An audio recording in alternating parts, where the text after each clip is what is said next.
Today is taken from the book of Job. Very interesting and intriguing reading from the Old Testament, the book of Job, chapter 38. We will be reading from verse 1 to verse 15. The book of Job, chapter 38, verse 1 to 15. Then the Lord answered Job out of the whirlwind. Who is this that darkens counsel by words without knowledge? Gird up your loins like a man. I will question you, and you shall declare to me. Where were you when I laid the foundation of the earth? Tell me if you have understanding. Who determined its measurements? Surely you know. Or who stretched the line upon it? On what were its bases sunk? Or who laid its cornerstone when the morning stars sang together, and all the heavenly beings shouted for joy? Or who shut in the sea with doors, when it burst out from the womb? When I made the clouds its garment, and thick darkness its swelling bed, and prescribed bounds for it, and set bars and doors, and said, thus far shall you come, and no farther, and here shall your proud waves be stopped. Have you commanded the morning since your days began, and caused the dawn to know its place, so that it might take hold of the skirts of the earth, and the wicked be shaken out of it? It is changed like clay under the seal, and it is dyed like a garment. Light is withheld from the wicked, and their uplifted arm is broken. A series of questions from God to this figure we call Job. The story of Job is a well-known one. Basically, it is a story about a man whose world was spinning merrily along with all the pieces, put in the best spot. But suddenly, this person was confronted with one misery after another. When everything seems to go well, all of a sudden, tragedy hit. Disaster, death, disease, despair, one thing after another. Pretty much like what I announced to you this morning about Mr. Tang in Taiwan. All seems to be okay, but all of a sudden, something happened. This is the figure Job. In some of the most moving poetry ever written in the Bible, chapter after chapter attempts to deal with the age-old question of why so often life is so unfair. The book of Job is basically dealing with that question, why? Why life is so unfair? Why so often life is so unfair? People still wrestle with such an issue. How many of you still remember NBC's drama series set in the White House called The West Wing? I believe it is from, it is in the 21st century. I think the last episode was aired in 2006. I still remember that finale. In its second season finale, there was a scene, and the scene was Washington National Cathedral, the most famous church in Washington, D.C. And that was the scene. Season finale, second season. I still remember that episode. In that, President Josiah Bartlett, the President of the United of the United States in that mini-series is called Josiah Bartlett. And President Bartlett was lashing out at God, was complaining to God in that, that episode. He was ranting about life's cruel twist. And in this case in particular, he was complaining about the death of his longtime secretary, whose name was Dolores Landingham, who has just been killed by a drunk driver while returning to the White House in the brand new car that he bought. And this is what, Josiah Bartlett, the president of the United States, said to God. Why? She bought her first new car in her life, and you hit her with a drunk driver. Why? Is that supposed to be something very funny? This is basically President Josiah Bartlett ask of God. And the next 20 seconds of his tirade were delivered in Latin. Okay? Latin was once the traditional language of the church. I do not know why a president can speak Latin. I do not know.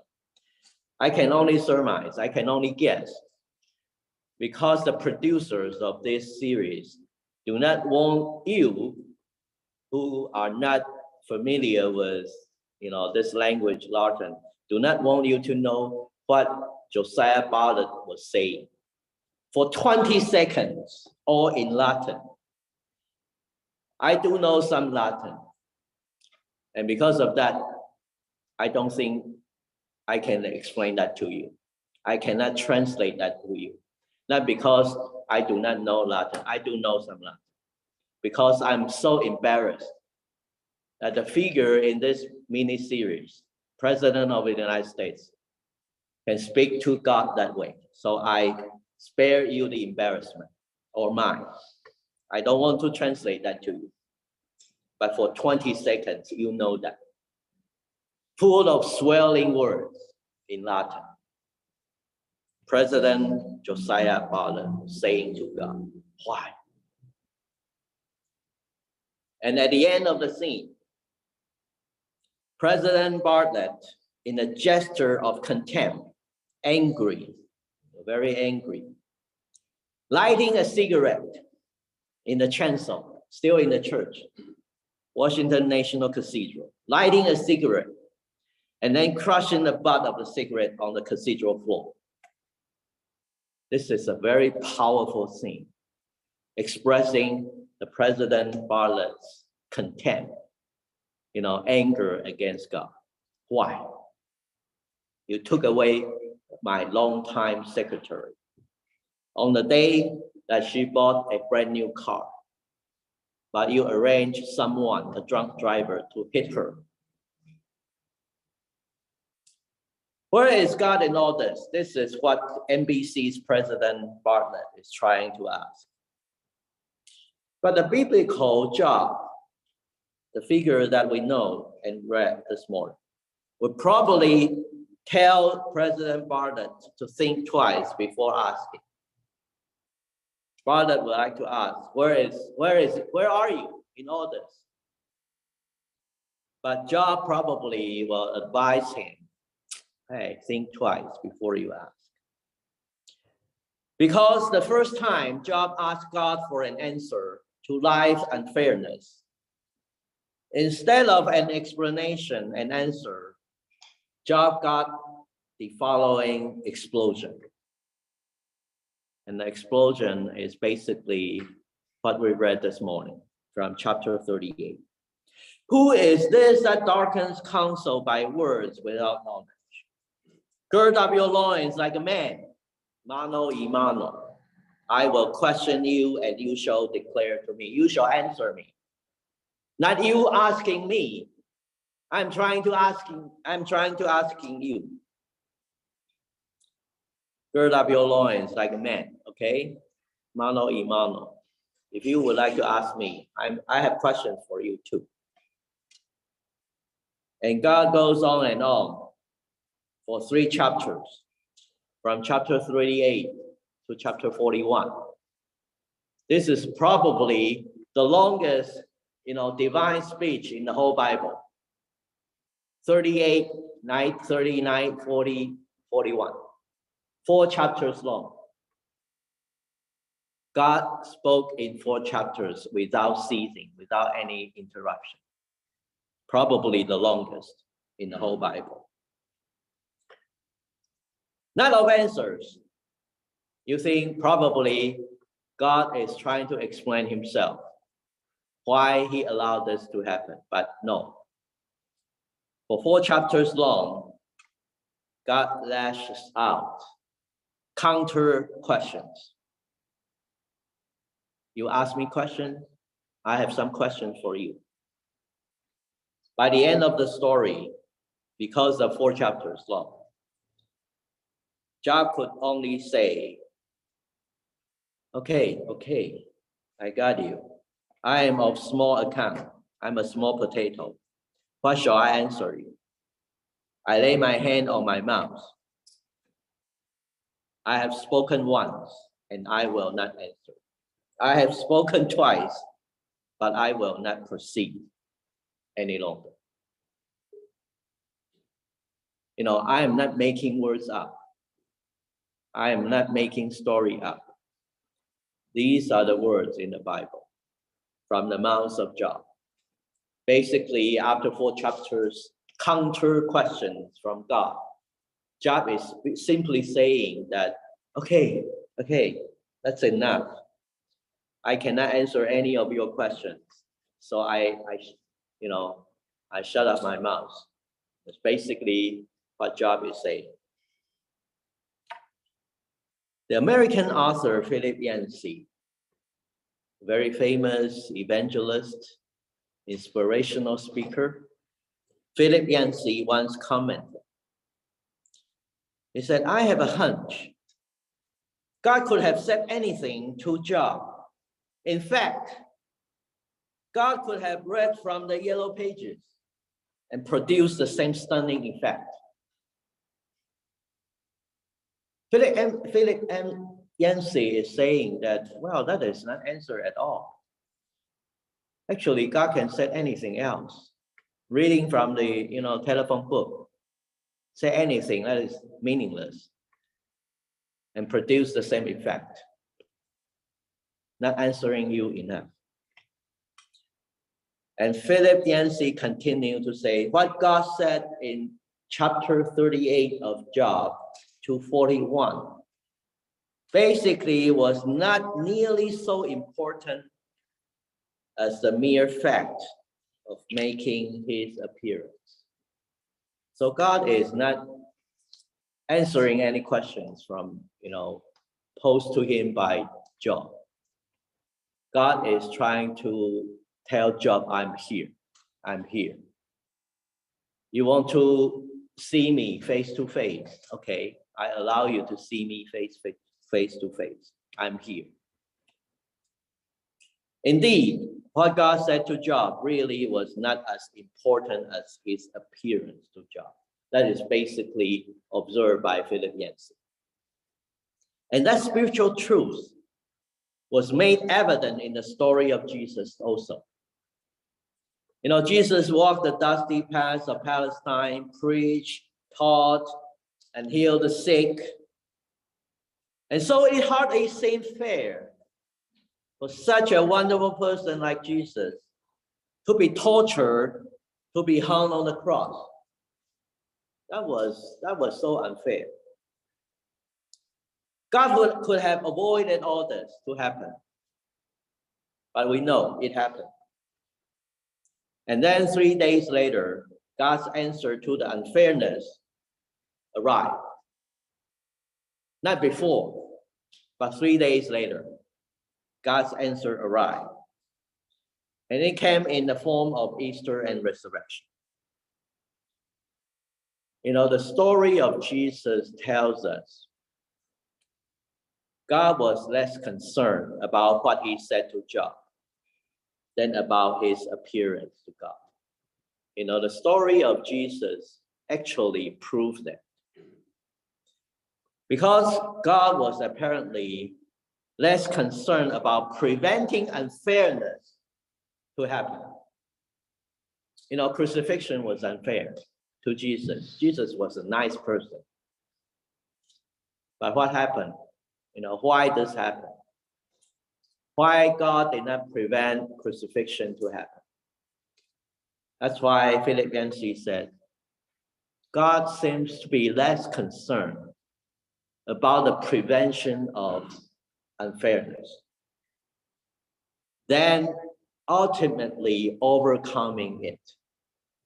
God is more concerned about overcoming the effect after the unfairness. That's what we learn from the story of Jesus. That is what we learn from the story of Job. So brothers and sisters, on this All Saints Sunday, let us share with you a very important spiritual truth. We know who does not long for more justice in this world? Who does not long for a little child never to go hungry? Who does not long for young mothers never to get cancer? Or for our brother, Mr. Tang, who in ICU now entering into coma? Who does not long for such a thing never to happen? We all long for, there won't be any war anymore, any hunger, any disease, no COVID-19 to hit this world. That's all our wishes. But until the promised day of the new heaven and new earth, the day when God wipes away all tears from our eyes, until that day, things like that, unfair things continue to happen. It happened not only to us. It happened to Job. It happened to even Jesus. And we call Jesus the Son of God. Unfair things happen to all people. Probably it will never happen again until the last of days. So before that day comes, we look to St. John. Today we commemorate one saint. Each year on All Saints Sunday, I will commemorate one saint. But this year, when the whole world are still in the midst of COVID-19, when all unfair things are still, are still happening, we commemorate St. Job. Because Job represents all who suffer, especially for those who suffer without knowing the reason. Why this happened to me, I do not know. Why earthquake, why fire, why this and that flood, why pandemic? We do not even know why. We cannot even have the capability to explain. Job represents all those sufferers who suffer their pain without reason. In a modern paraphrase of Job, we can only say, I may not have the answers of all my sufferings, but I have God. I know God's appearance. This is what happened to Job. Job would like to know answers. God, you should explain to me why all my misfortunes happen to me. But Job, God did not give any answer. Job, God simply appeared to Job. So in the paraphrase of Job, we say, we must, on this All Saints Sunday, and we commemorate this Saint Job, we should learn something from Job. Because Job, in the end, if we read until chapter 42, basically Job is saying, I acknowledge that God, you won't satisfy my curiosity. I demand to know all kinds of answers about my suffering, but you refuse to give. That is okay. As long as you promise you will appear to me. You promise you shall be present with me. So until the final of days, this is our promise. We may not know all the answers of our questions, especially those questions that cause our suffering. But we are promised God is always present with us. And Job says that should be enough. Amen.